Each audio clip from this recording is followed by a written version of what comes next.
The elderly Italian woman looked completely lost, standing in the middle of Times Square, with a map she couldn't read and tears of frustration in her eyes. Tourists streamed past her without stopping, too busy with their own agendas to notice someone in distress. I couldn't just walk by. "Excuse me, ma'am, can I help you?" I asked in Italian. Her face transformed with relief when she heard her native language. "Oh, thank God! Yes, please!" She grabbed my arm like I was a lifeline. "I'm completely lost. I don't speak English and no one understands me." It's okay. I'm here to help," I said, guiding her to a less crowded spot. "Where do you need to go?" She showed me an address in Brooklyn. Not a tourist area, clearly a residential neighborhood. "My grandson lives here. He was supposed to pick me up, but my plane arrived early and I can't reach him." "Have you tried calling him?" "My phone doesn't work here. I don't understand how it works in America," she explained, her accent distinctly Sicilian. I spent the next 20 minutes helping her navigate the subway system, explaining the MetroCard, making sure she understood the stops. She was sweet, grateful, reminding me of my own grandmother who'd passed away last year. "You're very kind," she said in Italian as we waited on the platform. "What's your name?" "Lucia." "Lucia Romano? What a beautiful Italian name! Are you Italian too?" "My grandparents were from Naples. I grew up hearing Italian at home," I replied in her language. "But I'm American. Born here." We chatted easily during the subway ride. She told me about her hometown in Sicily, her grandson who'd moved to America for work, how this was her first time visiting. I told her about my translation work, how I freelance for various clients, how I love the Italian language, even though I rarely got to use it conversationally. "You must come visit me in Sicily," she insisted. "I'll show you the real Italy, not just the tourist cities." "I'd love that." When we reached her stop in Brooklyn, I offered to walk her to the address. The neighborhood was nice but clearly expensive, brownstones that cost millions, streets that were well maintained and quiet. "It's here," she said, stopping in front of a particularly beautiful brownstone. "Let's see if my grandson is home now." She knocked, and after a moment the door opened. A large man in a dark suit appeared, clearly security, not family. His expression went from neutral to surprised when he saw the elderly woman. "Mrs. Russo? We were just about to pick you up," he said in Italian. "My plane arrived early," she explained in the same language. "And this kind girl helped me find my way home. Her name is Lucia." The security man, I was definitely reading him as security now, looked at me with new assessment. "You speak Italian?" "Yes. I helped the lady with the subway." I replied in Italian. I just wanted to make sure she got home safely. Before he could respond, a voice from inside called out in Italian, "Marco, who's at the door?" And then he appeared. The man from inside was probably in his early 30s, tall and powerfully built, with dark hair and sharp features that were classically Italian. He wore dark jeans and a black dress shirt with the sleeves rolled up, revealing muscular forearms covered in intricate tattoos. His presence was immediately commanding, the kind of person you noticed even in a crowded room. When he saw his grandmother, his entire expression transformed from controlled to warm. "Grandma, you arrived early. I should have checked it," he said in rapid Italian. "It's not your fault, Enzo. The plane was early. And look, this lovely girl helped me," his grandmother responded in Italian. Enzo's dark eyes found me, and I felt the intensity of his focus like a physical thing. "You helped my grandmother?" he asked me in Italian. "She was lost in Times Square. I just showed her the right subway," I replied in the same language. I wanted to make sure she got to her destination. "She speaks Italian perfectly," his grandmother said. "And so kind, she helped me with everything. The MetroCard directions, even walked me here to be sure I arrived." "It was a pleasure to help," I said in Italian, starting to back away. The situation felt suddenly intense, this man's focus unnerving. "Now that she's home safe, I should go." "Wait," Enzo said, and I noticed Marco positioning himself to block my exit. "What's your name?" "Lucia Romano." "Really? I should go. Do you know Brooklyn?" His grandmother asked in Italian. "Could you stay for dinner?" "I'd like to thank you properly for your help." "That's very kind, but I don't want to intrude."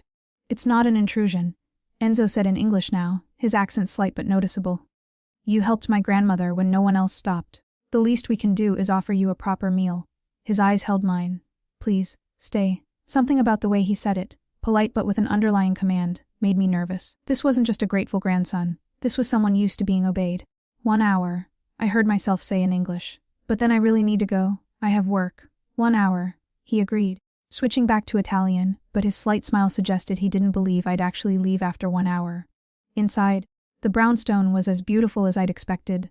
Expensive furniture, art on the walls, the kind of wealth that didn't need to announce itself. But there were also family touches, photos of Enzo with his grandmother, religious icons, a warmth beneath the obvious money. Sit," His grandmother insisted in Italian, guiding me to the dining room. Enzo, offer her something to drink, and call me Maria. Mrs. Russo makes me feel old. Died. You are old, Grandma, Enzo said with affection in Italian. You're 80 years old. 80 young years? I couldn't help but smile at their banter, even though they were speaking Italian. Enzo caught my expression, and his eyes warmed.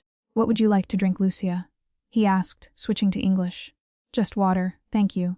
He disappeared into what I assumed was the kitchen, and Maria settled across from me, studying me with sharp eyes that missed nothing. She began speaking in Italian again, asking if I was single, engaged, making grandmother conversation that was universal regardless of language. Grandma, leave her alone. Enzo called from the kitchen in Italian, clearly having heard. I'm just making conversation. Single, I admitted in English, amused despite my nervousness. And yes, before you ask, it's intentional. My work keeps me busy. Enzo returned with water and wine, sitting at the head of the table in a position that felt both natural and commanding. What kind of work do you do? He asked in English now. I'm a freelance translator, mainly Italian English but also Spanish and French. I work with companies, law firms, sometimes tourists. And you speak Italian so well, he observed. Where did you learn? From my grandparents, like I said. Then I studied in Florence for a year during university. My Italian is better than my English, honestly. Florence, Maria said wistfully in Italian. A beautiful city. I used to go there often when I was young. They asked me about my family, my work, my life in New York, switching between Italian and English, testing my fluency in both. Normal dinner conversation, except for the undercurrent I couldn't quite identify. Enzo's questions felt like an interview. Maria's like a grandmother vetting a potential match. Marco's continued presence in the doorway like security rather than staff. I really need to go, I said in English after an hour had passed. I have translations to finish tonight. We'll take you? Enzo said immediately in English. Marco, prepare the car. That's not necessary. I can take the subway. It's already evening. We won't let you take the subway alone, he said firmly, switching to Italian for emphasis. His tone suggested this wasn't negotiable. It's Brooklyn. Not safe at night. I wanted to argue, but his grandmother was nodding agreement and Marco was already bringing a car around. I found myself being efficiently escorted into a black SUV. Nice but not ostentatious, clearly expensive. Where do you live? Enzo asked in English as Marco started driving. Queens. Astoria, Marco, you heard. The drive should have been 20 minutes. Instead, Enzo spent 40 minutes asking more questions in English, about my translation work, my clients, whether I worked from home, questions that felt increasingly specific, increasingly pointed. Do you ever work with legal documents? Sometimes. Why? Just curious. The type of work you do. The clients you have. It's important to know who you're working with in this city. We reached my building. A modest apartment complex in a neighborhood that was safe but clearly nothing like his brownstone. Enzo looked at it with an expression I couldn't read. This is where you live. Alone. Yes, it's small but comfortable. Thank you for the ride. And for dinner, Lucia. He touched my arm as I moved to exit. Can I have your number? For my grandmother. She'd like to stay in touch with you. For my grandmother. She'd like to stay in touch with you. I should have said no. Should have recognized the warning signs, the intensity, the way this felt like more than simple gratitude. But Maria had been sweet, and Enzo had been nothing but polite, and it seemed rude to refuse. I gave him my number. Thank you, he said in English, his smile transforming his face from dangerous to genuinely warm. You were very kind today. I won't forget that. After I got out, I watched the SUV drive away and tried to shake the feeling that I'd just made a decision I couldn't take back. My phone rang at 8 a.m. the next morning. Unknown number. Hello, Lucia, it's Enzo. I hope I didn't wake you. His English was perfect, the accent just making it more attractive. No, I was already awake. Is everything okay? Is your grandmother all right? She's fine. She keeps talking about you. She wants you to come to lunch on Sunday. That's very sweet, but... And I agree. You should come. Please, Lucia. It would mean a lot to her. And to me? I should have said no. Should have maintained boundaries with this intense stranger and his clearly wealthy, possibly dangerous family. But Maria had been genuinely kind and refusing felt rude. Okay, Sunday lunch. But just lunch. Just lunch, he agreed in English. But something in his voice suggested this was just the beginning. Sunday lunch turned into a weekly tradition. Every week, Maria would cook elaborate Italian meals while I helped in the kitchen, translating recipes and chatting about everything from Italian politics to family gossip. Enzo would join us, sometimes with other men who were clearly associates, all of them speaking Italian among themselves, but switching to English when addressing me directly. You like Enzo, don't you? Maria asked one afternoon while we were alone in the kitchen. She asked in Italian, but I responded in English.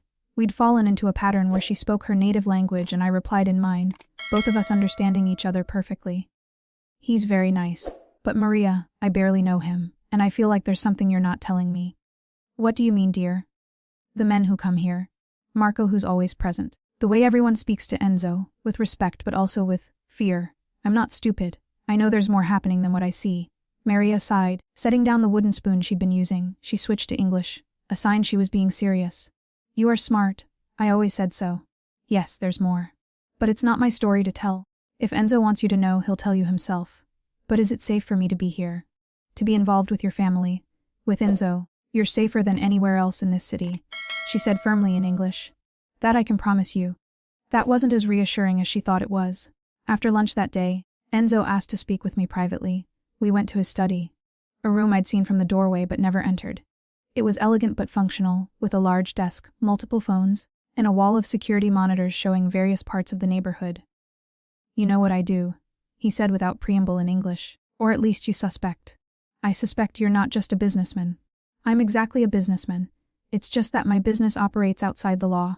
He sat on the edge of his desk, studying me. I manage operations for my family in Brooklyn. Protection, some imports, dispute resolution. It's complicated.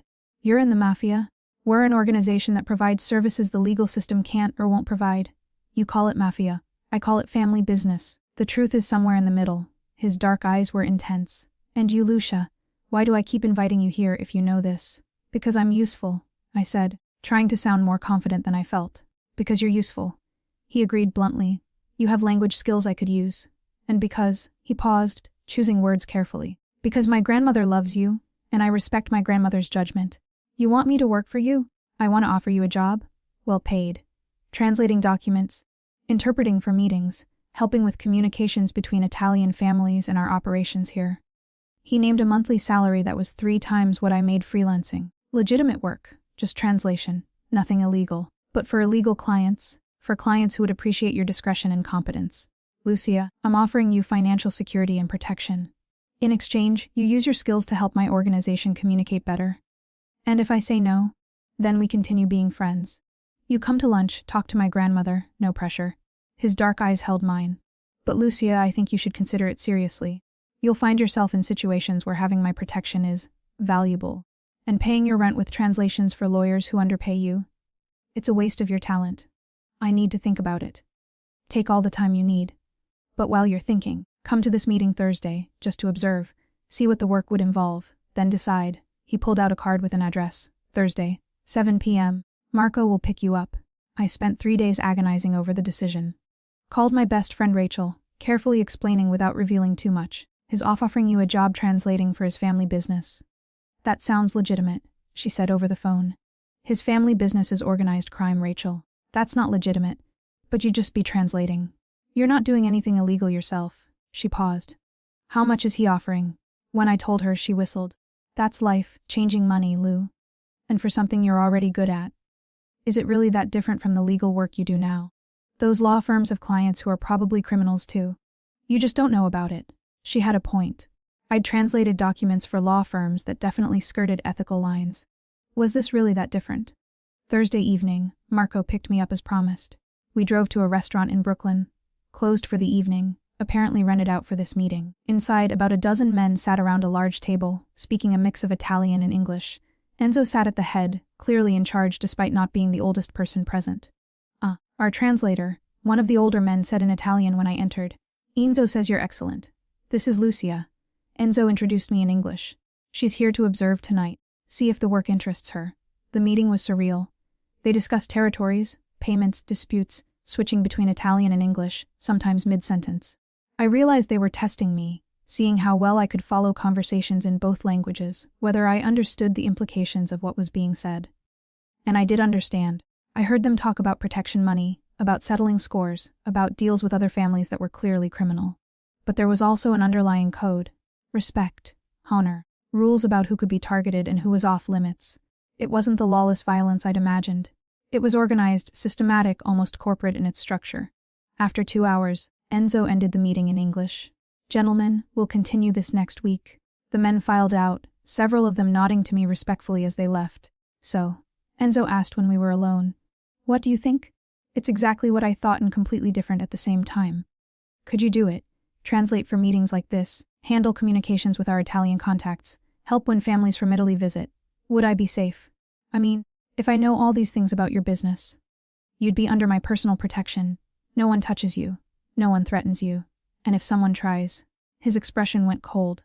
They'd discover why people respect me. It's not just about my language skills, is it? There's another reason you want me in your organization. You're smart, Lucia. Too smart to lie to. He moved closer. Yes, I like you. More than I should. But I'm offering you this job because you're genuinely good and genuinely useful. My personal feelings are separate. But not completely separate. No, not completely, he admitted in English. But I'm not asking anything personal, just to work for me. If something else happens, it'll be because you want it, not because you feel obligated. I took the job, partially for the money. Because paying off student loans and affording a decent apartment sounded amazing. Partially for the challenge, because the work was genuinely interesting. And partially because of how Enzo looked at me when he thought I wasn't paying attention.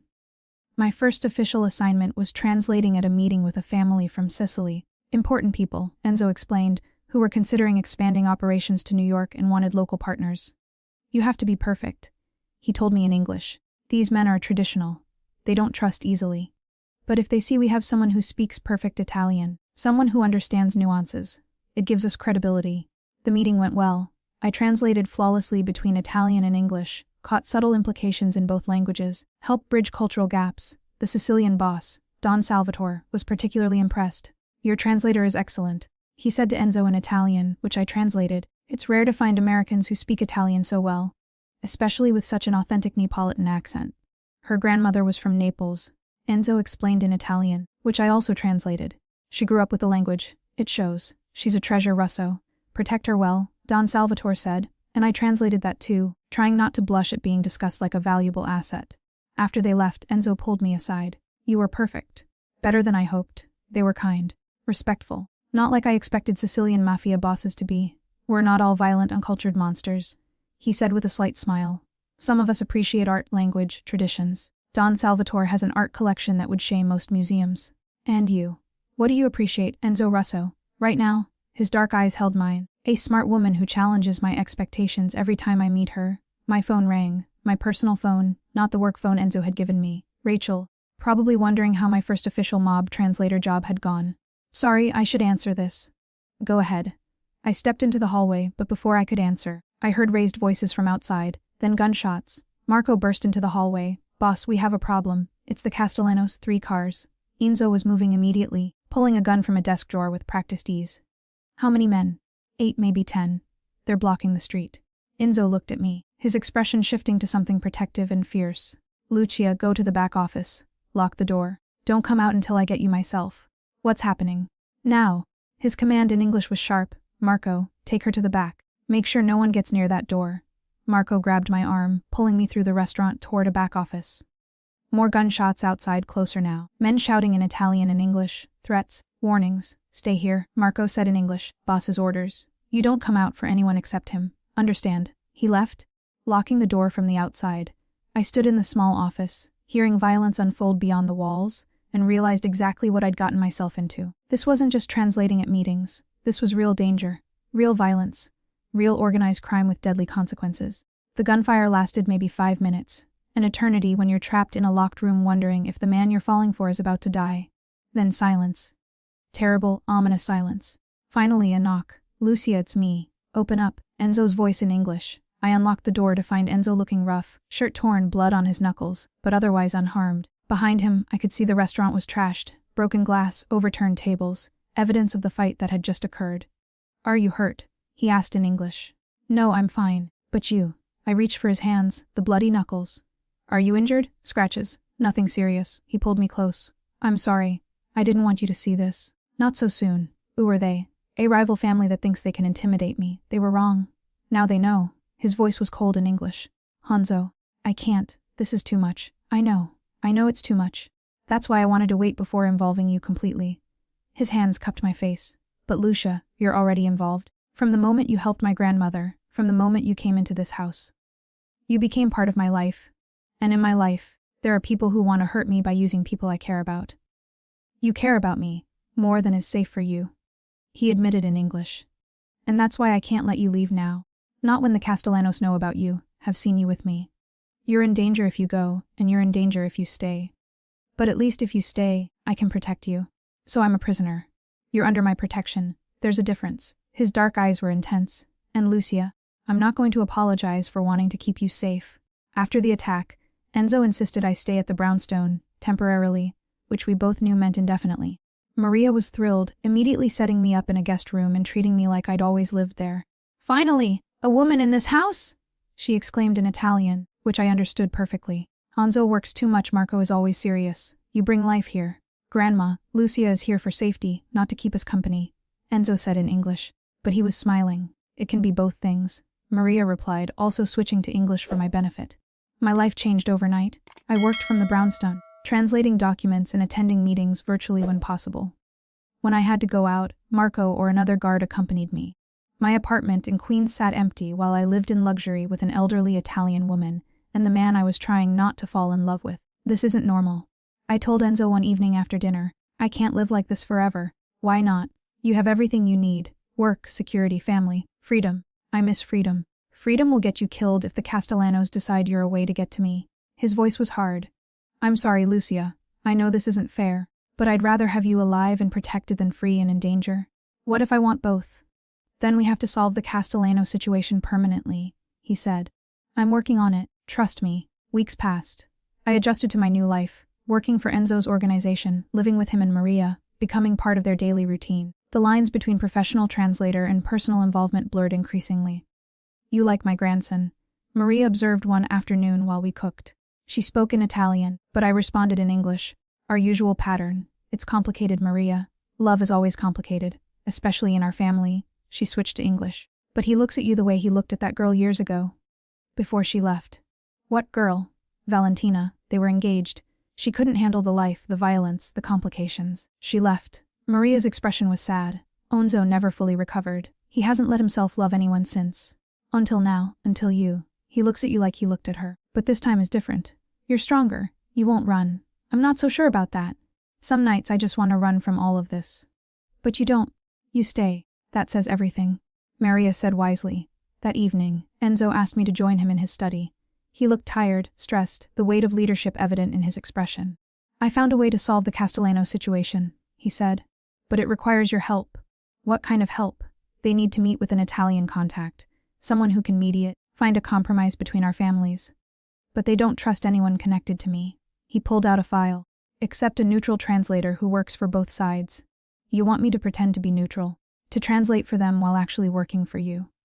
I want you to be exactly what you present yourself as. Someone who can translate for both sides. Facilitate a conversation that could end this conflict. His dark eyes were serious. It's dangerous. If they discover you're closer to me than you appear, if they think you're working against them, you'd be in serious danger. Then why ask me to do it? Because you're the only person both sides might trust. You're new enough that the Castellanos don't see you as completely on my side. But you're inside enough that I can trust you'll handle the situation right. He reached for my hand. I wouldn't ask this if I wasn't desperate. But Lucia, if this works, if we can negotiate peace, you can go back to your life, to your freedom. What if I don't want to go back anymore? His expression shifted. Hope, surprise, careful control. What do you mean? I mean I've gotten used to living here, having Maria cook, working for your organization, seeing you every evening. If we solve this, if there's no more danger, do I have to leave all of this? Only if you want to, he said softly. Lucia, I fell in love with you weeks ago. I'm just waiting for you to realize the same about yourself. If you stay, it won't just be for safety. It'll be because you want to be here with me, despite all the complications. You're very presumptuous. I'm very in love. There's a difference. The meeting with the Castellanos was arranged for the following week in neutral territory, a restaurant run by a family aligned with neither Enzo nor the Castellanos. I was to present myself as an independent translator, hired specifically for this meeting. Remember, Enzo instructed me the night before, don't show favoritism, translate everything accurately. Your job is to facilitate communication, not take sides. What if they ask about our relationship? Tell the truth, that you initially met me helping my grandmother, that you now work as a translator for various Italian families, that I'm one of your clients. His expression was serious. Don't lie, Lucia. Lies get complicated, just don't volunteer more than they ask. The meeting was tense from the start. Don Castellano, an older man with cold eyes and an air of barely contained violence, arrived with 6 guards. Enzo brought 4, including Marco. I sat at the head of the table, literally between them, translating as they negotiated territory boundaries and financial arrangements. Ask Russo why I should believe anything he tells me, Don Castellano said to me in Italian. I translated faithfully into English. Enzo responded with careful diplomacy in English, and I translated that back to Italian. Back and forth for 2 hours. Accusations, counteroffers, grudging compromises. Then Don Castellano looked at me directly and spoke in Italian. You're the girl who lives with Russo, right? The translator he took in. I responded in Italian, which I then translated to English for Enzo's benefit. I'm staying in his family's house temporarily. I work for several Italian families. The Russo family is one of them. But you're closer to him than to other clients. Castellano pressed in Italian. I'm professional with all my clients. I replied in Italian, then translated for the room. Even when you sleep in their house? He asked in Italian, his tone mocking. The room went quiet. Enzo's expression was controlled but dangerous. I could feel the tension escalating. Mrs. Russo, his grandmother, invited me to stay after there was a security issue. I said carefully in Italian, then translated to English. I accepted because I felt it was safer. But this doesn't affect my ability to translate accurately for this meeting. Interesting, Castellano said in Italian. Russo keeps his translator in his house, but wants me to believe she's neutral. I wonder what else they share. Before I could respond, Enzo spoke, in Italian, directly to Castellano, bypassing me as translator for the first time. What I do or don't share with Lucia is irrelevant to our business. She's here to facilitate communication. If you don't trust her translations, bring your own translator. But don't insult her by making insinuations about her professionalism. I translated Enzo's words into English for the benefit of his men who didn't speak Italian, maintaining my professional role even as my heart raced. Ah, so you defend her honor. How romantic, Castellano said in Italian, which I translated. Perhaps we should discuss this agreement another time, when your judgment isn't clouded by affection for your translator. The meeting ended badly. No agreement reached. Tensions higher than before. As we left, Enzo was furious. I'm sorry, I said in the car. I ruined everything. You didn't ruin anything. Castellano was looking for an excuse to blow up the meeting. He used you as the reason, Enzo said in English. This means he has something else planned, something he doesn't want to resolve peacefully. What do? We prepare. Because whatever he's planning, it's going to happen soon. Enzo was right. 3 days later, the Castellanos made their move. Not against Enzo directly, but against his business interests. They hit 3 of his legitimate storefronts in one night, causing damage and sending a message. He wants war, Marco reported in English. This is his way of declaring it. Then he'll have war, Enzo said coldly. But on my terms, not his. Over the next week, I watched Enzo transform into someone I'd only glimpsed before. The true mob boss, not the devoted grandson or the man who looked at me with such warmth. He was strategic, ruthless, coordinating responses that I deliberately didn't ask about but could guess involved violence. Are you afraid of me now? He asked one evening in English. He'd come home late, exhausted, with that look that suggested he'd done something he couldn't take back. Should I be? Probably. He poured himself whiskey. I'm exactly what you've always known I was. A criminal. Someone who uses violence to solve problems. Someone who does things that would horrify you if you knew the details. But you've never hurt me. Not me, not Maria, not people you love. No. But that doesn't make me good, Lucia. It just makes me selective about who I hurt. I moved to him, taking the glass from his hand. You're exhausted. Stressed. Fighting a war you didn't want but have to win. You're not a monster, Enzo. You're just a man in an impossible situation doing what he has to do. Do you love me? His question was direct, vulnerable. Yes, I admitted. Even though it's stupid, even though it's complicated, even though I probably should run. Yes, I love you. He kissed me then, desperately, like I was an anchor in a storm, and I kissed him back, accepting finally that I'd chosen this life, this man, these complications. I love you, he murmured against my lips in English. Since you helped my grandmother, since you stayed instead of running, since you looked at my life and chose to be part of it instead of condemning it. Then win this. This war with the Castellanos. Win it so we can have a life together that's something more than hiding in this house. I will. I promise you. The war lasted 6 brutal weeks. 6 weeks of contained violence. Strategic moves, sleepless nights waiting for Enzo to come home. Maria prayed the rosary every evening.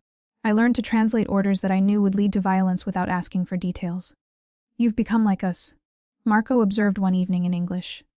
At first you were nervous, scared. Now you translate orders for operations like it's normal office work. I've adapted. What else can I do? You could still leave. No one would stop you if you decided to go. Except myself. I'm already too involved to pretend I could go back to my old life. I looked at him. Besides, where would I go? The Castellanos know who I am. Enzo told me I have information on both sides now. I'm a target wherever I go. Then you're one of us now, not a civilian observer anymore. Your family.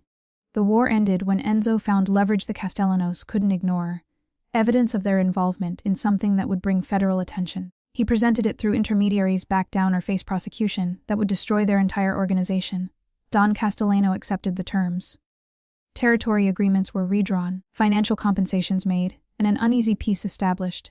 It's over, Enzo told me when he came home that night, speaking English. The Castellanos accepted the terms.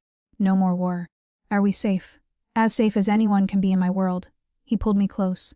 Which means you need to decide what you want to do now. You can go back to your apartment, to your life. Or you can stay here, with me, permanently. What does permanently mean? It means marry me. Become officially part of my family, not just the translator who lives here or the girl I'm protecting, but my wife. His dark eyes were intense. I love you, Lucia. I want you to stay not because you have to, but because you choose to be with me. You want to marry me? We've only known each other 5 months. I knew I wanted to marry you after 2 weeks. The rest of the time was just waiting for you to reach the same conclusion. He pulled out a ring box. So, will you marry a mob boss who's hopelessly in love with you? I looked at the ring. Simple, elegant, clearly expensive, but not ostentatious. Then at Enzo, this complicated man who'd brought me into his world and protected me through its dangers. Yes, I said in English. I'll marry you. Even though it's crazy. Even though my life has become something I never imagined. Yes, I'll marry you. His smile was brilliant. He slipped the ring on my finger and kissed me deeply in the hallway. When we broke apart, Maria was standing nearby, tears streaming down her face. Finally, she exclaimed in Italian. I thought you'd never ask. We need to start planning immediately. A proper Italian wedding. Family food. Grandma, we just got engaged. Enzo said in Italian with amusement. And you're already over 30. We don't have time to waste. She responded in Italian, then switched to English for my benefit. You'll see, Lucia. We'll make it beautiful. The wedding was planned for 3 months later.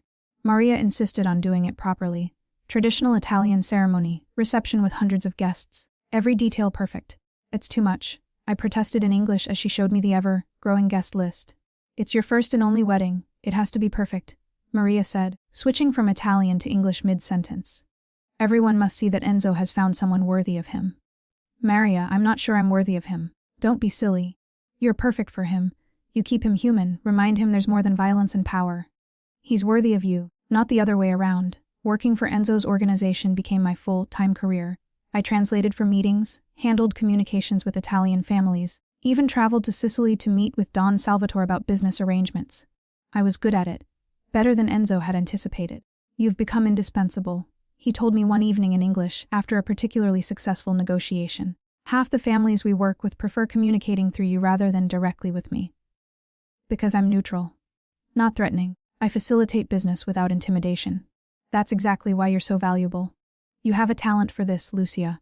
For navigating between different families, maintaining relationships, finding compromises. He kissed me softly. You've made me a better man and a better boss. I don't know if being a better boss is really a compliment. In my world, it is. A better boss means less violence, more stability, happier families. You've helped me achieve that. The wedding was exactly as Maria had envisioned. Traditional, elaborate, perfect. The church was packed with Enzo's family and associates. My small handful of friends looking slightly overwhelmed by the display of Italian Catholic tradition and obvious mob presence. Are you sure about this? Rachel whispered before the ceremony in English. She was one of 3 non-Italian speakers present. This is a lot. More sure than I've ever been about anything. I walked down the aisle to Enzo waiting at the altar, looking devastatingly handsome in his tuxedo. The ceremony was conducted in Italian with English translations provided. Traditional vows, traditional blessings. The priest clearly familiar with the Russo family despite their criminal connections. I love you, Enzo said in English when it was time for our vows. I promise to protect you, honor you and love you for all the days of my life. You're my light in the darkness. I love you, I responded in English. I promise to stand by your side, support your choices, and love the man you are, not despite the complications but including them. You're my heart. The reception was massive. Hundreds of people, more food than seemed possible. Dancing and laughter and toasts in both Italian and English. Don Salvatore made a speech in Italian that I translated for the English speakers, about how the Russo family was blessed to have found someone who bridged their world with the old country so effortlessly. To the bride, he concluded in Italian, raising his glass. May she bring honor to the Russo name? Later, alone with Enzo in our suite at the hotel where we'd spend our wedding night, before flying to Italy for a honeymoon, I finally let myself fully process what I'd done. I'm a mob wife now, I said in English, looking at my wedding ring. Officially part of a criminal organization. Do you regret it? No, but it's surreal. 5 months ago I was just helping a lost tourist. Now I'm married to a mob boss, work for his organization, and just promised to stand by his side for life. And I promise to love you and protect you for the rest of mine. He pulled me into his arms. I'll never lie to you, Lucia. My life is dangerous. There will be moments of fear, danger, difficulty, but we'll go through everything together. Together, I agreed, kissing him. I can't believe all this started because I spoke Italian with your grandmother. The best things in my life started in unexpected ways. My grandmother gave me you, and you gave me a reason to be something more than what my father wanted me to be. What did he want you to be? Ruthless. Feared. Just power without compassion. He touched my face gently. You taught me I can be powerful and have a heart, that I can lead my family and love my woman, that I don't have to be a monster just because my job requires difficult decisions. Our honeymoon in Sicily was beautiful. 2 weeks visiting Maria's hometown, meeting distant relatives, exploring the countryside. Enzo was more relaxed than I'd ever seen him, temporarily free from the weight of leadership. We could stay here, I suggested one evening in English. We were sitting on a terrace overlooking the Mediterranean, wine in hand, perfectly content. Leave the organization, live a normal life in Italy. Tempting, but irresponsible. I have obligations, people who depend on me. I can't just walk away. He squeezed my hand. But maybe someday, when I'm old and ready to pass leadership to someone else, maybe then we can retire here. Live in peace. I'd like that. 20 years, he promised in English. When I've done enough for the family that no one can say I abandoned my duties. Then we'll come here. You and me and whatever children we have by then. Children. That was the first time he'd mentioned it. Eventually, not right away. It's not safe to bring children into my world until I'm ready to protect them completely. But someday, yes. I want kids with you. I want a family that's more than crime and violence. I want to build something good in the middle of all the bad. Back in New York, life settled into routine. I worked as Enzo's translator and liaison to Italian families, managed communications that kept his organization running smoothly. I'd become an essential part of operations, not through violence but through diplomacy and language skills. You're the most unusual wife I've ever met, Don Salvatore commented during one of his visits, speaking Italian which I translated. Most women in our world stay aside. Let the men handle business. You're at the center of everything. I have useful skills. It would be a waste not to use them. I replied in Italian, then translated my own words to English for Enzo's men who didn't speak the language. Russo is lucky to have you. Not just as a wife but as a business partner. This is rare in our world. A year into our marriage, Maria's health began declining. She was 82, had been active and vibrant, but age finally caught up. We took care of her at home, Enzo refusing to send her to a hospital, insisting she be comfortable in her own house. I'm sorry to leave you, she told me one afternoon in Italian. We were alone, Enzo handling business downstairs. Don't say that, Maria. You'll be fine, I replied in Italian. No, dear. I know when it's time. She squeezed my hand, switching to English. But I'm happy. I saw Enzo happy, married to a good girl. I saw him become the man his father never was. This is because of you. It's because of him. He chose to be different. He chose because you showed him he could choose. Before you, he thought he was only what his father wanted. You gave him options, gave him hope. Her eyes were bright with tears. Take care of him, Lucia. He's strong but has a tender heart. Don't let his world harden him too much. I promise. Maria. She passed away peacefully in her sleep 3 days later. Enzo was devastated. She'd raised him, been more parent than his actual father who died when he was young. The funeral was massive, hundreds of people paying respects to a woman who'd been beloved by everyone who knew her. It's my fault, Enzo said the night after the funeral in English. We were alone in our room, the brownstone too quiet without Maria's presence. The pressure of my life, the war with the Castellanos, it was too much for her. She was 82 years old. She lived a full life, saw you happy. This isn't your fault, Enzo. But if I'd chosen a different life, if I hadn't been involved in all this, she was proud of you. She told me you became the man your father never was, that I gave her the chance to see you truly happy before she died. I held him close. You didn't fail her. You gave her exactly what she needed. A grandson who loved her, a granddaughter, in-law who treated her like family, and peace knowing you wouldn't be alone. He cried then, something I'd never seen him do. Grieving not just for his grandmother, but for the innocence she'd represented, the connection to a simpler time before violence and power had defined his life. Let's promise something, he said after in English. When we have children, they won't grow up like I did. They'll have choices. They won't be obligated into the family business just because it's tradition. I promise. Whatever children we have will have the freedom to choose their own path. 2 years after Maria's death, I discovered I was pregnant.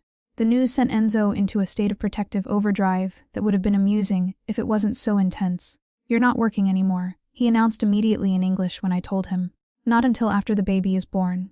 Maybe not even then. Enzo, I'm pregnant, not fragile. I can still translate documents from home. Documents fine. But no more in-person meetings. No more traveling to other families. You stay here where it's safe. His expression was fierce. Someone could use you to get to me. Now that you're carrying my child, you're even more valuable as a target. So I'm a prisoner again. You're protected. There's a difference. He pulled me close, one hand moving to my still, flat stomach. I can't lose you. Either of you.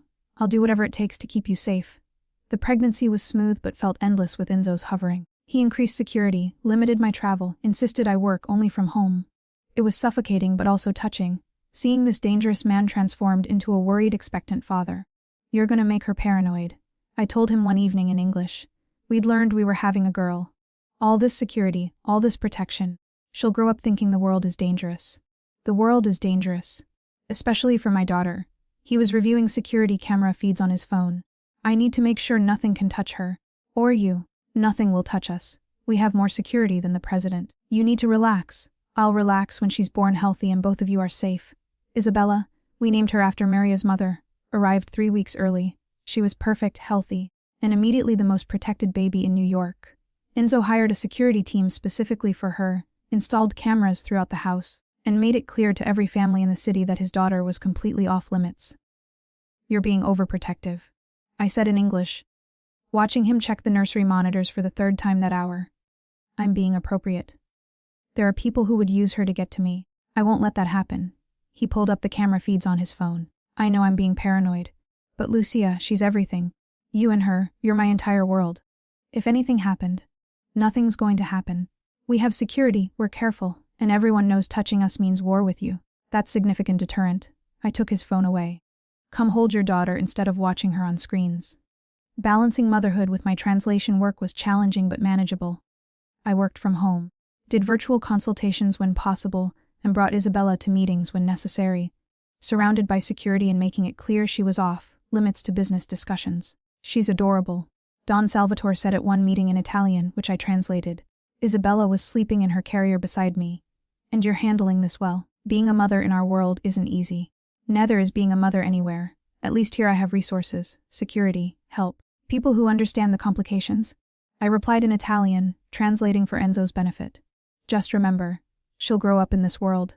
She'll learn things normal children don't. You and Russo need to decide early how much of his business she'll eventually know.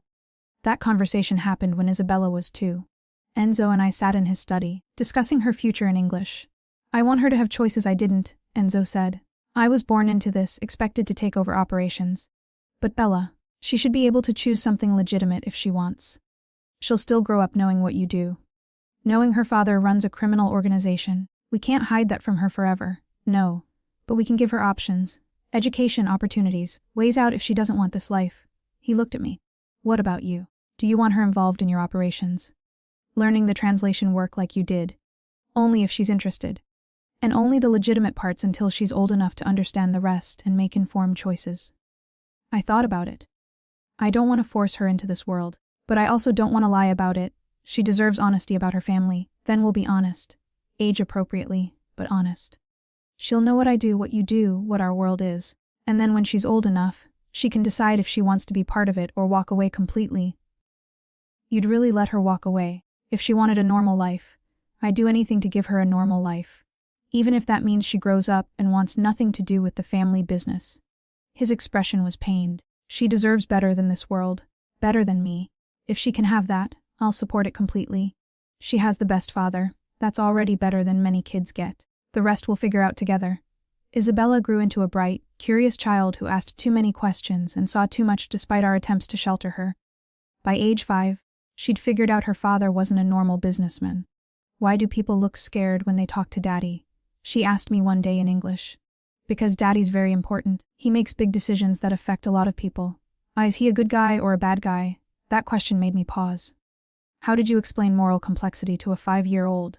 Has your daddy who loves you? That's the most important thing. The rest is complicated adult stuff you'll understand when you're older. Okay. She accepted that easily, going back to her coloring. But I knew the questions would only get harder as she got older. At 10, she asked directly, "Is Daddy in the Mafia?" Enzo and I exchanged glances. We'd agreed to be honest when she asked directly. Yes.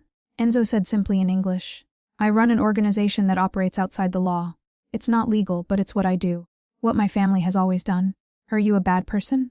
That's for you to decide. I try to be a good father, a good husband, someone who protects people he cares about.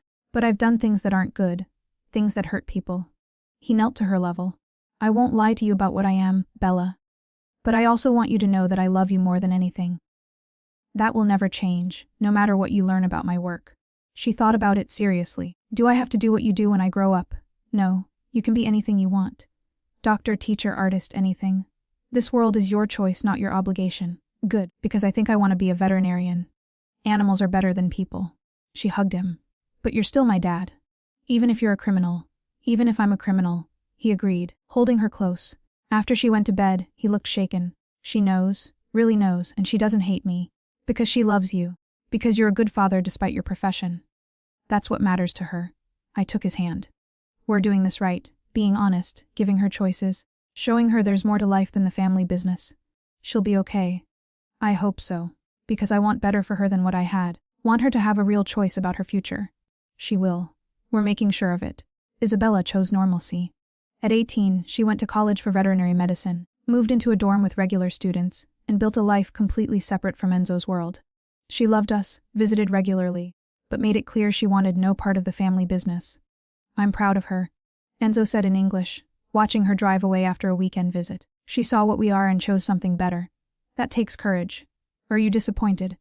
That she's not taking over your operations? Relieved. I never wanted this life for her. Wanted her to have choices I didn't. He pulled me close. She's happy, safe, building a legitimate career. That's worth more than having an heir to the business. What happens to your organization when you retire? I've been training Marco. He'll take over operations, keep things running. The family name will persist without requiring our daughter to sacrifice her future for it. He kissed my forehead. I'm getting too old for this anyway. Maybe it's time to step back. Focus on being a grandfather someday. Grandfather. You think Bella's gonna have kids. Eventually. And when she does, I want to be the normal grandfather who spoils them, not the criminal grandfather they have to hide from friends. His expression was thoughtful. I've been thinking about this more. About legacy. What do I want to leave behind? A criminal empire or a family that's happy and safe? You can have both. You've already built a family that's happy and safe despite the empire. Maybe. But I'm tired, Lucia. Tired of the violence, the constant vigilance, the moral compromises. I've been doing this for 25 years. Maybe it's time to let Marco handle operations while I transition to legitimate businesses only. I'd never heard him talk like this. Contemplating retirement, wanting normalcy. What would you do if you step back from the organization, focus on our legitimate holdings, the real estate, the restaurants, the legal import businesses? We have enough legitimate money that we don't need the criminal operations anymore. They're just habit and obligation at this point. He looked at me. What about you? Would you walk away from the translation work? I've been thinking about that too. I'm 45 now. Isabella's grown. We're financially secure. Maybe it's time to just be a legitimate consultant instead of one who works for crime families. We could do it together. Transition out. Become the boring legitimate couple who used to be interesting criminals. He smiled. Think you could handle boring? I think boring sounds perfect after 20 years of complicated. The transition took 3 years of careful planning. Enzo handed operations to Marco piece by piece, ensuring smooth succession. I referred my crime family clients to other translators, slowly extracting myself from illegal operations. By the time we were done, we were just wealthy business owners with a questionable past. This is weird, I said one evening in English. We were having dinner at home, just the two of us. No business discussions, no security meetings. Being normal. Having a quiet evening without worrying about territories or rivals or federal investigations. Boring, like we planned. Enzo poured wine. Any regrets? Not one. Though I do miss the excitement sometimes. The challenge of facilitating negotiations, interpreting for powerful men, operating in moral gray areas. What can get our excitement elsewhere? Travel, hobbies, spoiling future grandchildren. He raised his glass. To boring normalcy after 20 years of organized crime. To normalcy. And to the weird path that got us here. Isabella married at 28, a veterinarian like herself, someone completely removed from our world.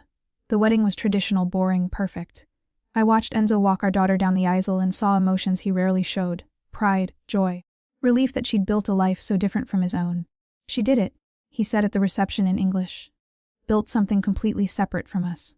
Clean, legitimate, normal, because we gave her that option. Supported her choices even when they took her away from the family business. I squeezed his hand. Mooded parenting, right, Enzo? Despite the complications.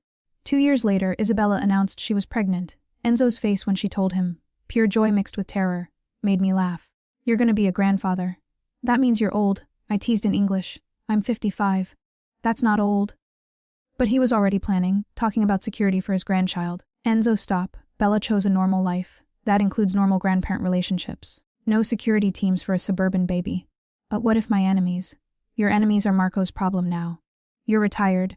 Your granddaughter will grow up completely normal, never knowing her grandfather used to run a criminal organization. You think we can really do that? Keep our past from affecting her future? I think we've been doing it successfully with Isabella for years. We can do it again with her daughter. Emma, named after Enzo's mother, was born on a spring morning. She was perfect, healthy, and completely oblivious to her family's complicated history. Watching Enzo hold his granddaughter, tears in his eyes, I saw the man I'd fallen in love with 23 years ago. Not the mob boss, but the person underneath, someone capable of profound love despite his dark past. She's beautiful, he breathed in English. Perfect. She'll grow up knowing her nano is just a successful businessman. That's good enough. Better than good enough. That's the greatest gift we could give her, ignorance of what we really were. 5 years later, we were fully entrenched in normal grandparent life. Emma visited regularly, completely unaware that her nano used to run organized crime. She thought he was boring, owned restaurants and buildings, talked about investments. Nano's stories are funny, Emma told me one day in English. She was 5, bright, curious. He talks about people with weird names, like Marco and people from the old neighborhood. Those are Nano's old friends. From before you were born. Did they do exciting things? Very exciting things. But that was a long time ago. Now we're just regular grandparents who spoil you too much. I like being spoiled. She hugged me. You're my favorite Nana? I'm your only Nana. That's why you're my favorite. Isabella pulled me aside during one visit. Thank you for giving her this. Normal grandparents. No complications, just love and stability. I was worried Dad wouldn't be able to separate his past from her present. He worked hard to leave that life behind. For you and now for Emma, she'll never have to know what he was. Unless she Googles him someday. The internet doesn't forget. Then we'll explain it honestly, like we did with you. But for now, she can just have a nano who makes her laugh and a nana who teaches her about languages. At 60, Enzo was fully retired. We traveled, consulted on legitimate business ventures, lived quietly in the brownstone that had once been the center of criminal operations. Marco ran the organization Enzo had built, occasionally checking in but mostly operating independently. Do you miss it? I asked one evening in English. The power, the excitement, the danger. Sometimes. But then I look at what I have now. You, a daughter who's happy, a granddaughter who thinks I'm boring. And I realize this is better. Peace is better than power. He pulled me close. I spent 25 years fighting for control. Now I'm just enjoying what I have. That's enough. Think we'll get more grandchildren. Emma needs cousins. I said one evening in English, watching Enzo play with Emma in the garden. Isabella says they're trying, maybe by next year. He smiled. More normal grandchildren who'll grow up thinking their nano was always legitimate. The ultimate con. Convincing our grandchildren we were never criminals. The best con I've ever run. And the most important. One evening, when Emma was staying over, now 8 and full of questions, she asked about the photos on our walls. Old pictures from when we were younger, including some from family gatherings that included people clearly not from normal life. Who are all these people, Nano? She asked in English, pointing at various faces. Old friends, from before you were born. Enzo pointed to various faces. That's Marco. He runs some of my old businesses now. That's your Nana when she was young, before she met me. Why do they all look so serious? Like they're at a business meeting? Because we were always working back then, didn't know how to relax and have fun like we do now. That sounds boring. I'm glad you know how to have fun now. She hugged him. You're much better as a fun nano than a serious businessman nano. After she went to bed, Enzo held me on the couch. She'll figure it out eventually. When she's older, starts asking real questions, maybe Googles my name and finds things. Then we'll explain honestly. That you were involved in organized crime, that I helped with operations, that we walked away and built something legitimate. She'll understand or she won't. But Enzo, we can't hide forever. Our past exists. I know. I just want her to know us as we are now, not what we were. The grandparents who love her, who are boring and normal and safe. His voice was soft. Is that too much to ask? It's not. And for now, that's who we are to her. The rest can wait until she's old enough to understand complexity. At 70, Enzo had outlived most of his contemporaries from the criminal world. Marco had retired and handed operations to a new generation. The families we'd worked with had evolved, adapted, changed. Our names were legends from a different era, respected but no longer relevant. We're dinosaurs, Enzo said in English, reading an article about modern organized crime. Everything's different now.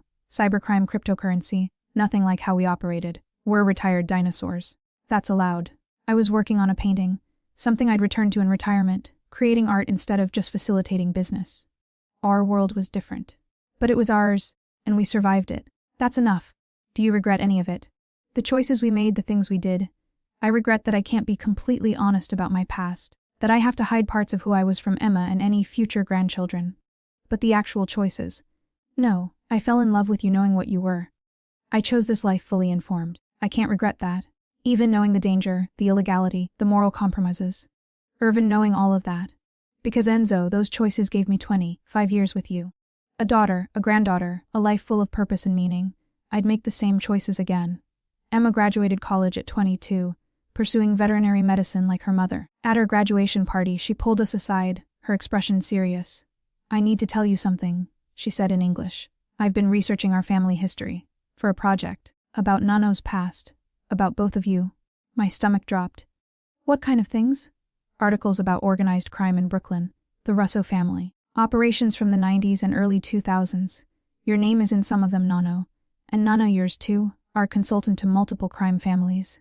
She looked between us. Were you really part of the mafia? Enzo and I exchanged glances. We'd known this conversation would come eventually.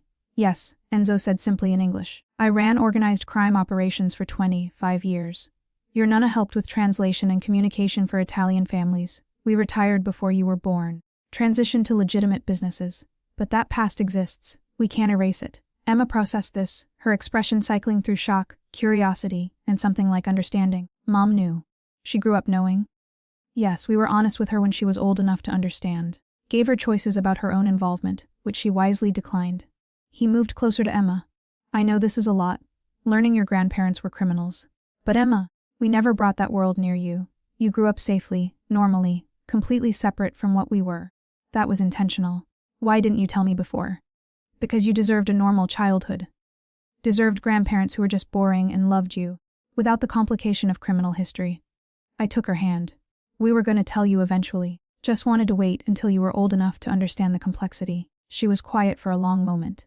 Then, did you hurt people? Yes, Enzo said honestly in English. I did things I'm not proud of. Hurt people who probably deserved it but maybe didn't. Made choices that benefited me at others' expense. I was a criminal, Emma. A successful one, but a criminal nonetheless. And you, Nana? Did you help him do illegal things? Yes, I translated for negotiations, facilitated communications between crime families, helped build relationships that made illegal operations run smoothly. I knew exactly what I was doing and chose to do it anyway. She processed this, studying us both. Then, surprisingly, she hugged Enzo. You're still my Nano. And you're still the boring grandparents who spoil me and tell bad jokes. This doesn't change that. It's just information. Complicated information I need to think about. Take all the time you need. And Emma, if this changes how you see us, if you need distance, we understand. Enzo's voice was rough with emotion. We love you. That doesn't change. But we'd understand if your feelings for us change after learning this. They don't. They won't. She pulled me into the hug too. Your family. You always protected Mom, kept her safe, gave her choices. You've been amazing grandparents to me. So you used to be criminals. That's just part of who you were. Not all of who you are. Relief flooded through me. Thank you. For understanding. For not judging us too harshly. I'm studying to be a vet. I learned early that things aren't simple. Animals aren't just good or bad. People aren't either. You are complicated people in complicated situations. She smiled. Besides, you retired. Built legitimate lives. That counts for something. Over the following months, Emma would ask questions occasionally. About specific incidents. About how we'd justified our choices. About the people we'd known. We answered honestly in English, never romanticizing but also not apologizing for who we'd been.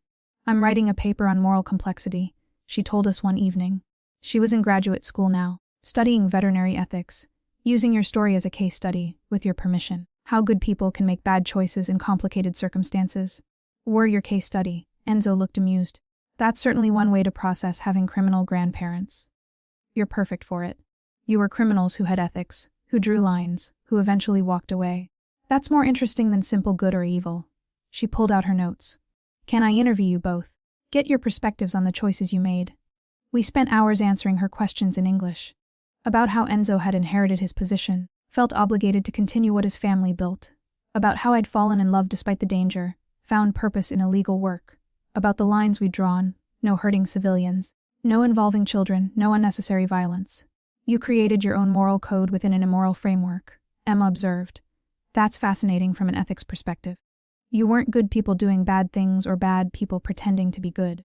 You were complex people making complicated choices in a system that didn't allow for simple morality. That's a very academic way of saying we were criminals with standards. I said in English. But it's accurate, isn't it? You operated outside the law but maintained internal ethics. That's worth examining. Her paper earned high marks. Her professor wanted to meet us, the former criminals who'd inspired an ethical analysis. We declined politely. Some parts of our past were better left as academic abstracts rather than personal interviews. At 75, Enzo's health started declining. Nothing dramatic, just the slow accumulation of age, arthritis, heart issues, the price of decades of stress and danger. He retired completely from even our legitimate businesses, spending his days reading, gardening, spoiling great-grandchildren when they visited. I'm getting old, he said one evening in English. We were sitting on the back patio, watching the sunset. Can't pretend otherwise anymore. You're distinguished, Silver Fox. Aging gracefully, I took his hand, still strong despite the arthritis, still bearing the scars of his past. We're both getting old. That's what happens when you survive past 70. Do you think we lived good lives? Despite the choices we made, the things we did, I think we lived full lives. Complicated, morally ambiguous, sometimes dangerous, but full. We loved each other, raised a good daughter, protected our family, eventually walked away and built something legitimate. I squeezed his hand. That's more than many people accomplish. Legal or not. I love you. Have loved you since that day you helped my grandmother in Times Square. You looked at her with such kindness. At me without fear, even when you should have been afraid. You've been the best part of my life, Lucia. The thing I'm most proud of. Not your criminal empire. Not the power you wielded. That was survival. You were choice. You were the decision I made for myself, not for family obligation or business necessity. Loving you. Building a life with you. That was the only thing I did that was purely mine. Isabella and Emma came to visit more frequently as Enzo's health declined. Brought Emma's children. Now 3 of them, ranging from infant to 5 years old. They'd climb on their great-grandfather's lap, demanding stories, making him laugh in ways that seemed to revitalize him temporarily. Tell us about the old neighborhood, great, Nunno, the oldest would say in English. About your friends and the exciting things you did. The old neighborhood was loud and crowded and full of interesting people. Enzo would say, carefully editing his stories for young ears. We worked hard, took care of each other, built businesses that lasted. It was a different time. Were you famous? In my neighborhood, yes. People knew my name, respected my family. But famous like movie stars? No, we were just local businessmen who were good at what we did. After the children left, he'd be exhausted but happy. They'll never fully know what I was, what we were. And that's good. They can just know their great-grandparents as old people who tell stories and give them cookies. That's all they need to know. The rest is history that doesn't affect their futures. At 78, Enzo had a heart attack. Minor, manageable, but a wake-up call. We spent more time discussing end-of-life wishes, what we wanted for funerals, how to handle estates. I want it simple, he said in English. No mob funeral with hundreds of people paying respects. Just family. Isabella, Emma. The great-grandchildren. Marco if he's still around. What about the organization? The families you worked with. They have their own leadership now. I'm just history to them. Old stories they tell new recruits about how things used to be. He squeezed my hand. I don't want my funeral to be about what I was. I want it to be about who I became. Your husband, Isabella's father. A grandfather who tried to give his family better than what he had. We made it to our 50th wedding anniversary. A milestone we'd never imagined during those chaotic early years. The family threw a party. Just immediate relatives, nothing elaborate. But it was perfect. 50 years with the same person, Emma said in her toast in English. That's remarkable in any context. But 50 years starting from a chance encounter helping a lost grandmother. That's fate. That's love. 50 years of corrupting your grandmother. Enzo added to laughter. Turning a freelance translator into a mob consultant. I'm very proud of that accomplishment. 50 years of reforming your grandfather, I countered. Turning a mob boss into a boring legitimate businessman who spoils great-grandchildren. I'm proud of that too. Later, alone in our room, we looked at photos from throughout our relationship. That first meeting in Times Square. Our wedding. Isabella's graduation. Emma's birth. Decades of moments captured and preserved. We did good, Enzo said softly in English. Despite everything, the violence, the illegality, the complications, we built something real. Something that lasted. That's rare.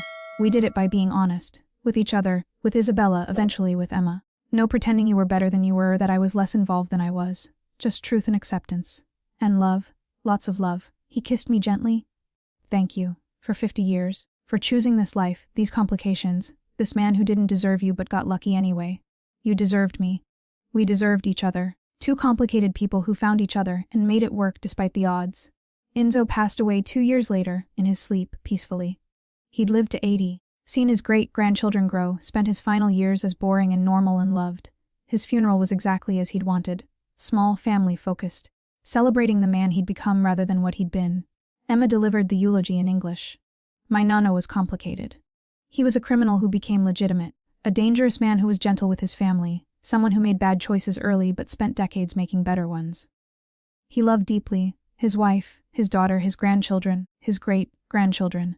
That love defined him more than any business he ran. He was my nonno, and I'm grateful for every story he told, every cookie he snuck me.